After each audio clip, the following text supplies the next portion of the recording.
তাড়াতাড়ি করো, পাশা নিয়ে এসো। প্রভু এখনই এসে পড়বেন, তাড়াতাড়ি করো। এবার শুরু হবে পাশা খেলা মা এবং প্রভুর মধ্যে।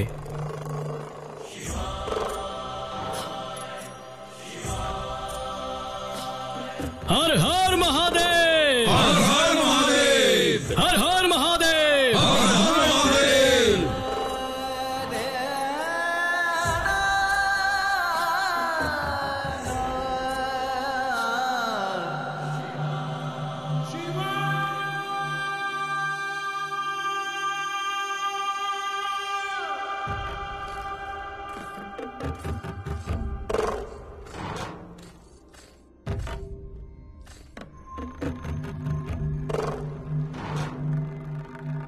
আমি আমার জামাতাকে একটি অনুরোধ জানাতে এসেছি। অবশ্যই মা। তুমি তো মহান দাতা, বিশ্বকে সবকিছু দান করো। এই জন্য আমি আজকে এখানে তোমার কাছে কিছু চাইতে এসেছি। বলো আমাকে, দেবে তো? জামাতা ও পুত্রেরই সমান মা, আদেশ করুন। আদেশ তো তুমি আমাকে দেবে। তোমার আদেশ ছাড়া আমার কন্যার জীবনে সুখ আসবে না। কৈলাসে একটি ভবন বানাবার অনুমতি দাও জামাতা।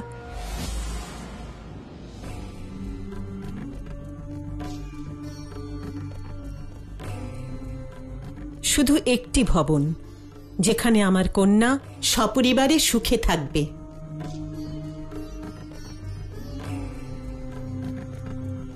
যেই ঘর গৃহস্থালির সমস্যা এড়াতে আমি এখানে এলাম, সেই গৃহস্থালির সংকট তো এখানেও। কিছু একটা করতে হবে। বলো আমাকে, আমি তোমার উত্তরের অপেক্ষায় আছি।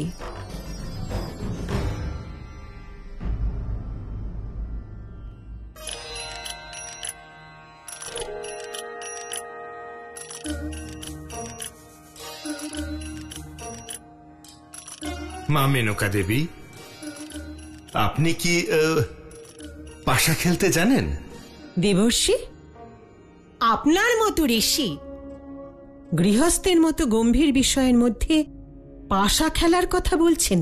এটাই তো কৈলাসের বিশেষত্ব মা মেনকা দেবী। এখানে অনেক ছোট বড় সমস্যার সমাধান পাশা খেলার মাধ্যমেই নির্ধারিত হয়ে যায়। যদি আপনি মহাদেবের থেকে কৈলাসে ভবন বানানোর অনুমতি চান, তাহলে তার একটা সহজ উপায় আছে। আপনি মহাদেবকে পাশা খেলায় পরাজিত করুন, তাহলেই মহাদেব কৈলাসে ভবন বানানোর আপনার এই ইচ্ছা অবশ্যই পূরণ করবেন। কি মহাদেব?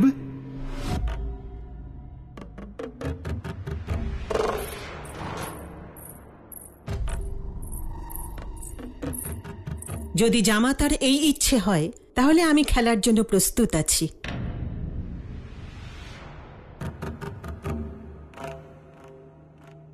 প্রভু, মা মেনকা দেবী পাশা খেলার জন্য তৈরি। অনুমতি দিয়ে ওনার ইচ্ছা আর আমাদের প্রতীক্ষা দুটোই পূর্ণ করুন।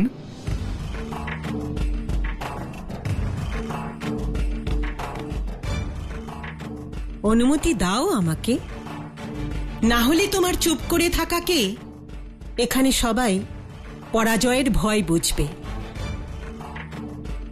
ভয় দুর্বলকে শোভা পায় মা মেনকা দেবী। এবার তো অনুমতি দিয়ে দিন প্রভু। হ্যাঁ প্রভু, অনুমতি দিন। হ্যাঁ হ্যাঁ, অনুমতি দিন প্রভু। অনুমতি দিয়ে দিন প্রভু। আপনি অনুমতি দিন প্রভু। আপনি অনুমতি দিন প্রভু। দিন প্রভু, অনুমতি দিন। আগামীকাল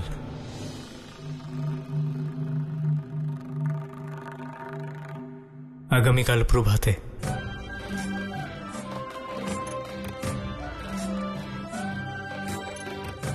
বলো উমাপতি মহাদেবের জয়। হর হর মহাদেব, হর হর মহাদেব, হর হর মহাদেব, হর হর মহাদেব।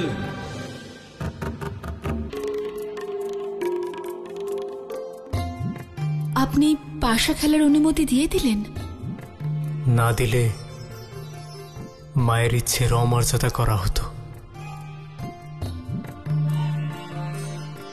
মানে আপনি মায়ের ইচ্ছের মর্যাদা রাখতে কৈলাসে ভবন নির্মাণের ইচ্ছেও পূরণ করবেন? আমি পাশা খেলার অনুমতি দিয়েছি পার্বতী, ভবন নির্মাণের নয়।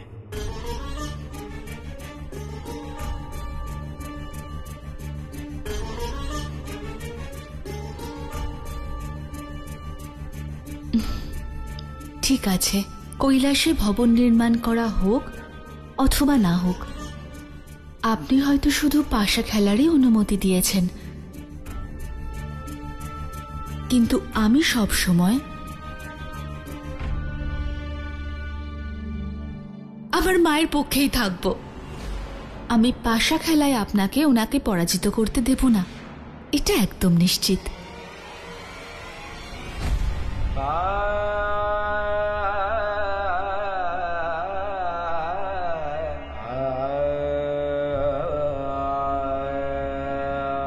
हर हर महादेव, हर हर महादेव, हर हर महादेव, हर हर महादेव।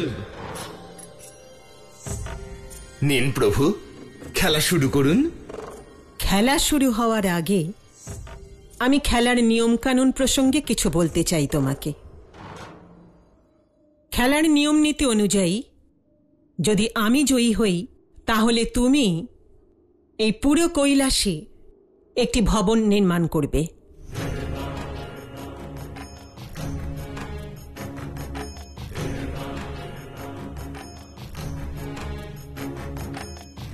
আর আপনারা প্রত্যেকে এসবের সাক্ষী থাকবেন। কথা তো একটা ভবন নির্মাণ নিয়ে হয়েছিল মা মেনকা দেবী, পুরো কৈলাস জুড়ে ভবন নির্মাণ? শিব শিব শিব শিব শিব প্রভু, এই আমার একমাত্র ইচ্ছা এবং স্বপ্ন যে পুরো কৈলাসে একটি ভবন তৈরি হবে, যা বিশ্ব সংসারে কৈলাস ভবন নামে সকলে জানবে।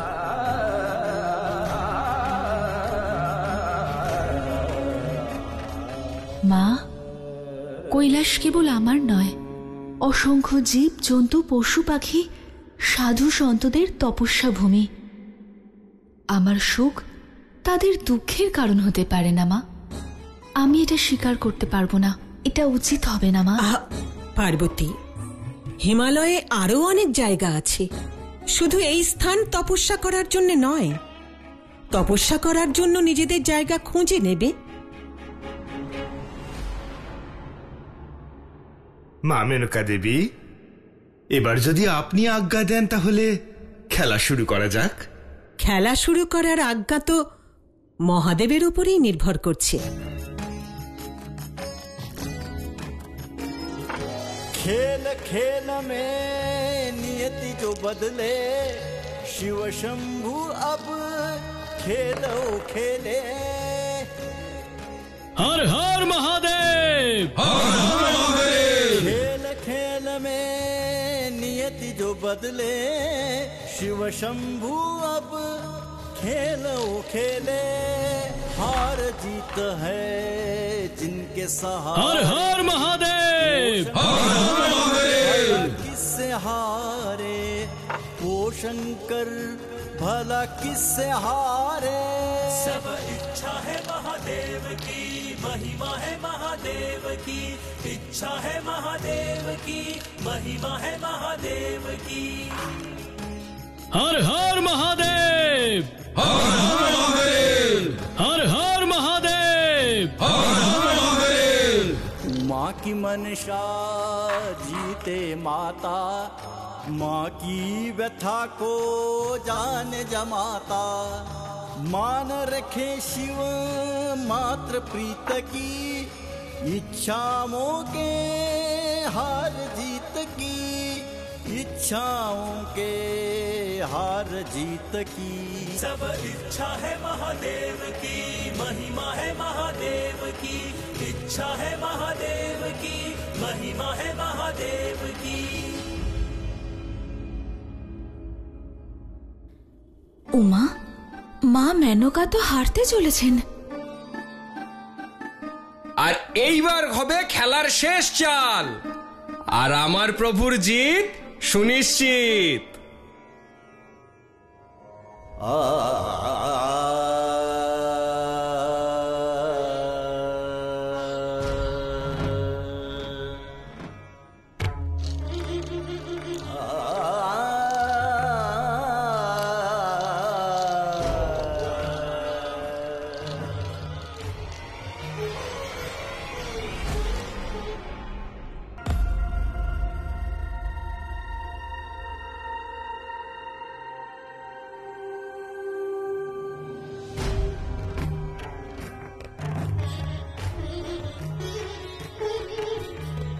আমি বলেছিলাম না মহাদেব, আমার মাকে আপনার কাছে হারতে দেব না।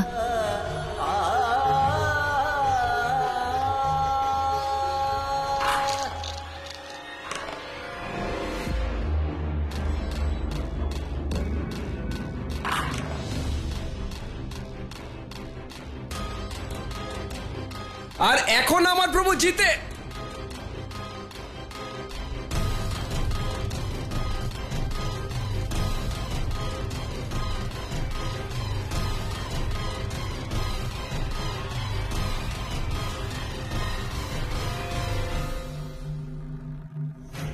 আমি জিতে গেছি?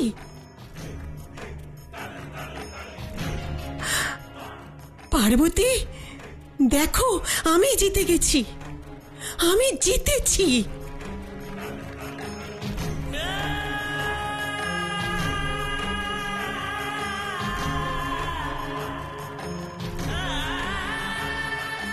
পার্বতী, আমি জিতে গেছি, আমি জিতেছি, আমি জিতেছি।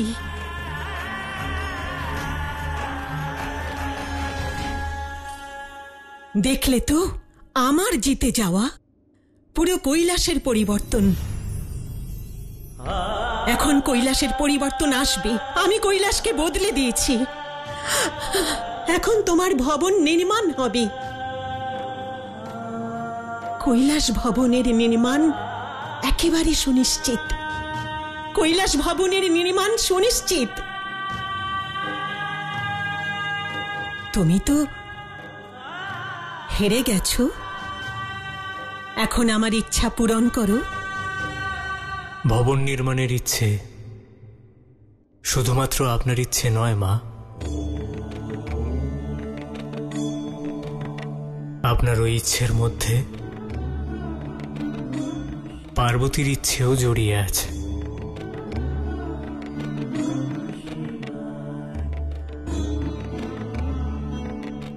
সেই জন্য কৈলাসে ভবন নির্মাণ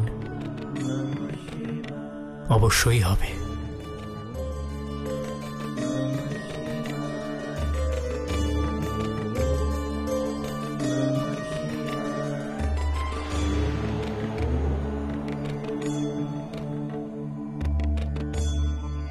ভবনের নির্মাতা কে হবে? ভবন যিনি নির্মাণ করবেন তিনি আমার ভক্ত, জ্ঞানে এবং শিল্পকলায় দক্ষ রাবণ।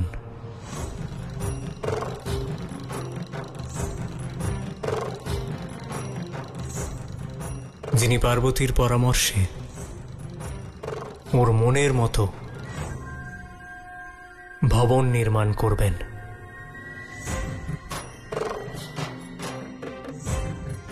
নন্দী, প্রভু, যাও গিয়ে রাবণকে সংবাদ দাও যাতে উনি শীঘ্রই কৈলাসে আসেন।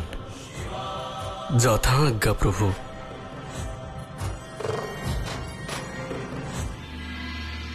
দেবরাজ ইন্দ্র এবং সভায় উপস্থিত সমস্ত সদস্য এবং সদস্যগণ, যে ঘটনার জন্য আজ আমি এখানে বৈঠক ডেকেছি সেটি একটি অত্যন্ত গুরুতর ঘটনা। আমার অভিযোগ হলো যে আমার পুত্র জয়ন্তের একটি সামান্য ভুলের জন্য দেবী অনসূয়া যে দণ্ড দিয়েছেন সেটি যে কোনো অভিভাবকের জন্য অকল্পনীয় আর যে কোনো গুরুকুলের ক্ষেত্রে নিন্দনীয়।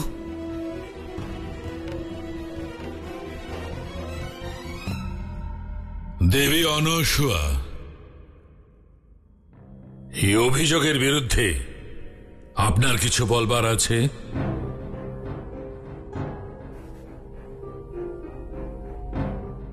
না দেবরাজ ইন্দ্র, দেবী ইন্দ্রাণী জয়ন্তর দণ্ডকে কেবল একজন মায়ের দৃষ্টি দিয়ে দেখছেন, কারণ উনি কেবল একজন পুত্রের মা।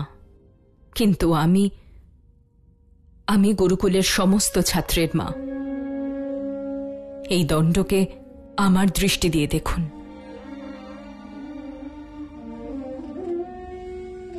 উচিত আর অনুচিতের পার্থক্য স্পষ্ট হয়ে যাবে। আমার মতে পার্থক্য বোঝার আবশ্যকতা আপনার দেবী অনসূয়া, আপনার মাতৃত্বে যে অভাব রয়েছে আমি তার পার্থক্য বোঝার কথা বলছি। পূর্ণতা আর অপূর্ণতার পার্থক্য বোঝার কথা বলছি। আমি তো কেবল একজন পুত্রের মা হয়ে পূর্ণ হয়ে গেছি, কিন্তু আপনি তো প্রকৃতপক্ষেই অসম্পূর্ণ দেবী অনসূয়া, কারণ আপনি নিঃসন্তান। এই সমস্ত দোষ বর্তায় গুরুকুলের দায়িত্বভার গ্রহণকারীদের ওপর, যারা আর কোনো যোগ্য আচার্য পেলেন না গুরুকুল প্রধান পদের জন্য, আর সঁপে দিলেন গুরুকুলের সমস্ত ছাত্রের ভাগ্য একজন বন্ধার হাতে।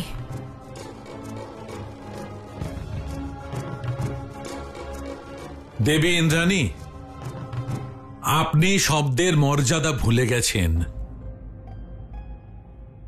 ক্ষমা করবেন ঋষিবর, একজন মায়ের আবেগকে মর্যাদার গণ্ডিতে বাঁধা যায় না।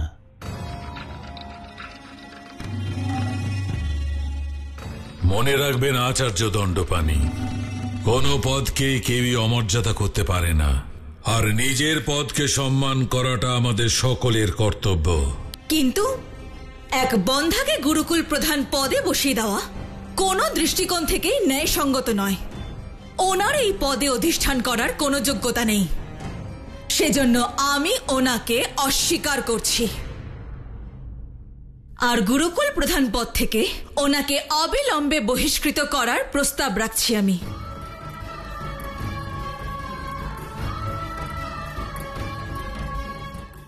যদি আপনারা আমার প্রস্তাবে সহমত না হন, তাহলে নির্বাচন একমাত্র বিকল্প। নির্বাচন করা হোক, জনমত যা বলবে আমি স্বীকার করে নেব। নির্বাচনের কোনো প্রয়োজন নেই।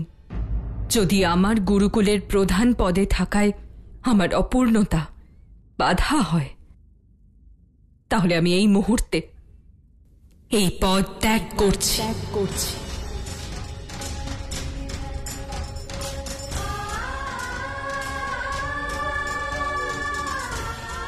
আর আমি ঘোষণা করছি, যতদিন না আমি পূর্ণ হচ্ছি, আমি গুরুকুলের প্রধান হব না।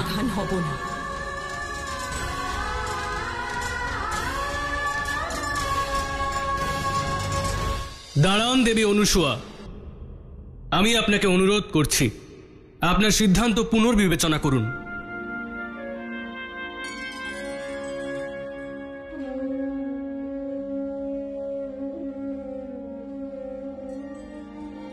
এখানে উপস্থিত সকলের সম্মুখে আমি ঘোষণা করছি, আমি দুর্বল নই, আমি অসহায় নই, আমি মহাসতী অনসূয়া। আমার মধ্যে এত ক্ষমতা আছে, যদি আমি চাই তাহলে নিজের সতীত্বের জোরে আমি সূর্যকেও আটকাতে পারি, পৃথিবী আর অন্য গ্রহ নক্ষত্রদের গতি বদলে দিতে পারি, বিধ্বংসী তুফানকেও নিয়ন্ত্রণ করতে পারি। যেটা আমার নিয়ন্ত্রণের মধ্যে নেই তা হলো আমার গর্ভধারণ। আর এই অক্ষমতার কারণে আমি অভিশপ্ত।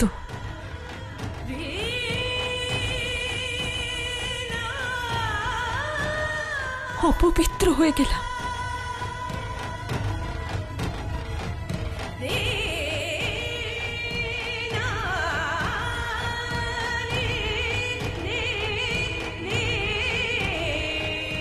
বিধাতা অর্থাৎ ত্রিদেবকে আমার ভাগ্য বদলাতে হবে। এবার ত্রিদেবকে আমার গর্ভে আমার সন্তান রূপে আসতেই হবে। আমি মহাসতী অনসূয়া, ব্রহ্মদ্রষ্টা, এখানে উপস্থিত সমস্ত দেব দেবী আচার্যদের সাক্ষী রেখে বলছি, ত্রিদেবকে নিজের সন্তান রূপে ধারণ করার প্রতিজ্ঞা করলাম।